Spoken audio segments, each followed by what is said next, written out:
Ada nggak sih di antara kita yang nggak pernah sedih? Ada nggak sih di antara kita yang nggak pernah cemas? Nggak mungkin. Wong jangankan kita bu, Nabi aja pernah ngalamin sedih, betul? Nabi Yakub itu sedih ketika kehilangan anaknya Nabi Yusuf alaihissalam. Rasulullah pernah sedih ketika kehilangan istrinya tercinta, Khadijah binti Khuwailid al-Kubra. Rasulullah itu pernah sedih ketika kehilangan pamannya Abu Thalib dalam keadaan belum beriman. Rasulullah itu sedih ketika berdakwah ke Taif, dilempari batu, berdarah-darah, hancur. Ya. Kakinya terluka. Sampai para ulama menyebut tahun itu dengan tahun kesedihan atau Amul Huzni. Siapa di antara kita bu yang gak pernah sedih? Nabi aja pernah sedih. Nabi juga pernah cemas. Nabi Zakaria cemas sampai umurnya udah tua tapi kok belum juga punya anak. Tapi bagaimana kecemasan itu dibawa ke Allah, kesedihan itu dibawa ke Allah. Sebagaimana kalimat dari Nabi Yakub ketika sedih, qala innama ashku bathi wa huzni ilallah. Aku sedih dan aku mengadukan segala kesedihanku kepada Allah. Jadi siapa di antara kita yang gak pernah sedih? Bu? Kita semua pernah. Bahkan kita harus terkadang merasakan sedih. Kita perlu loh bu merasakan patah hati. Kenapa?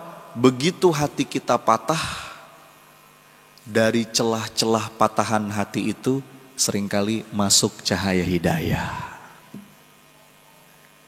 Sebagaimana kalimat dari Maulana Rumi, you have to keep breaking your heart until it opens. Wah.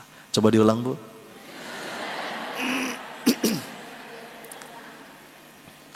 Apa artinya? Terkadang kita perlu merasakan hati yang patah supaya dia terbuka. Nih bu, begitu hati kita patah, macam-macam tuh, patahnya karena kecewa, patahnya karena kesedihan, pokoknya patah hati lah. Begitu hati kita patah, seringkali dari celah-celah patahan hati kita itu masuk cahaya hidayah. Kalau belum patah, belum kebuka tuh. Makanya ada nasihat yang bilang di antara orang yang paling sulit dinasehati itu orang sedang jatuh cinta. Ya nggak bu? Susah tuh. Yang kedua pendukung capres dan cawapres. Ya. Susah dinasihati. Orang kalau sudah jatuh cinta bu, apalagi udah fanatik banget. Wah susah tuh bu, nanti ketemu kejeduk. Patah hati baru sadar. Ya. Jadi patah hati, kesedihan, itu kalau sikapnya tepat, bagus buat psikologis kita. Termasuk bu, ini punten ya karena banyak ibu-ibu di sini kan. Termasuk dalam mendidik anak, mendidik cucu. Itu tuh biarin bu, anak tuh ngerasain patah hati. Biarin anak ngerasain kecewa. Itu bagus buat mentalnya. Jangan semua maunya diturutin. Akhirnya kalau dimanja, semua maunya diturutin, dia gak pernah ngerasain gagal, dia gak pernah ngerasain kecewa, dia gak pernah ngerasain susah. Itu jadi anak lemah itu. Ya. Disebut dengan mental fragile. Ibu tahu fragile bu? Fragile itu tulisannya fragile. Pernah baca gak? Pernah. Baca di mana? Nah, ini kan tukang ngirim paket nih. Apa tukang menerima paket? Biasanya ibu-ibu kan jadi sohib tukang paket ya. Dikit paket. Itu kalau di paket tuh suka ada stiker tuh fragile. Fragile tuh dibacanya fragile. Fragile tuh apa? Mudah pecah. Mudah pecah, gampang rapuh. Nih kayak gelas, nih gelas fragile. Ini gelas nih fragile. Nah banyak mental anak-anak sekarang itu yang fragile. Gampang pecah. Dapat tekanan sedikit, kabur. Dikit-dikit healing, dikit-dikit healing. Bisa jadi itu faktor pengasuhan dari orang tuanya. Dimanja, biarin Bu, dia patah hati. Dia pengen sesuatu, gak kita kasih. Dia ngambek, biarin. Dia belajar dari situ. Ya, jangan semua diturutin. Ya, itu masalah kata para psikolog. Kalau kita mungkin generasi sebelumnya nggak sebegitu fragile, gitu, lebih tangguh kalau secara resiliensi. Jadi poin saya apa? Kesedihan, patah hati, kekecewaan itu bagus, banyak sekali dampak positifnya. Makanya kan sebetulnya Bu, kadang-kadang kita suka salah sih. Kita tuh suka membagi emosi tuh jadi dua. Ada emosi positif, ada emosi negatif. Itu salah, pembagiannya salah. Karena yang namanya emosi, apapun itu, sebetulnya semuanya sinyal positif. Emosi itu positif Bu. Termasuk sedih, kecewa, itu semua positif. Kalau kita bisa nangkep pesannya. Kalau lagi cemas, apa nih pesannya? Kalau lagi sedih, apa nih? Kalau lagi kecewa, apa nih pesannya? Paling kalau kita mau bagi dua, ada emosi yang bikin kita nyaman, ada emosi yang bikin kita nggak nyaman. Tapi dua-duanya positif. Kalau sikap kita tepat. Jadi kalau membagi emosi bukan negatif positif Bu, tapi nyaman dan gak nyaman. Semua ini perlu kita sikapi dengan tepat. Tadi itu kesedihan. Itu kalau kita bisa baca pesannya, kekecewaan misalkan. Iya ya, saya tuh kecewa kenapa? Karena jangan-jangan saya terlalu berharap sama manusia. Udahlah, saya kapok berharap sama manusia. Saya berharap sama Allah aja. Jadi bagus gak? Jadi bagus. Semua emosi termasuk yang gak enak itu bawa pesan.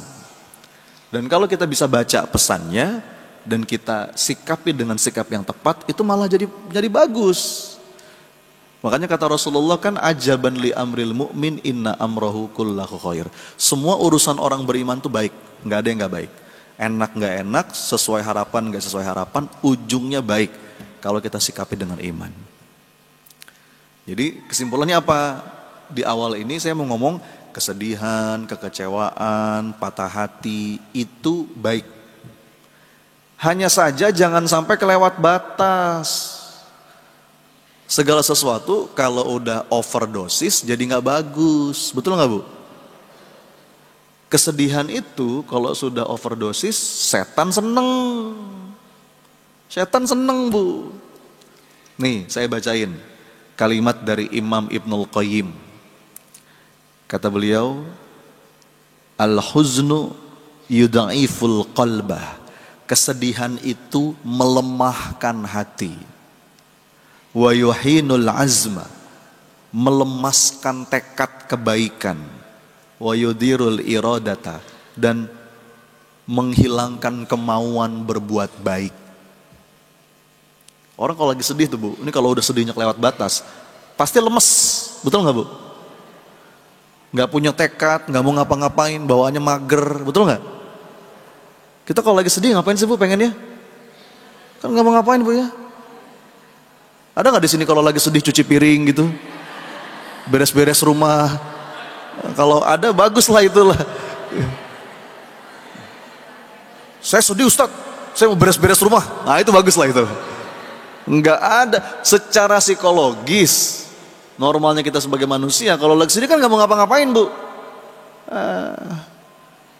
apa-apa jadi males. Itu setan senang Bu. Bahkan kalimat terakhirnya nih, apa kata Imam Ibnul Qayyim? La syai'a ahabbu ila syaitani min huznil mu'min. Apa artinya? Tidak ada sesuatu yang lebih disenangi setan melebihi seorang mukmin yang bersedih hati. Tuh Bu. Makanya kalau ibu-ibu pengen di like sama setan gampang. Gimana caranya? Sedih. Setan seneng Bu. Mukanya ditekuk gitu kan. Ngakunya beriman, padahal kata para ulama orang beriman itu mestinya orang paling bahagia Bu dalam hidupnya. Dengan kacamata iman kita selalu bisa menemukan keindahan dalam setiap takdir kehidupan. Makanya indikator yang paling jelas kolbu itu hidup, iman itu terhujam ke dalam jiwa apa? Bahagia, Bu.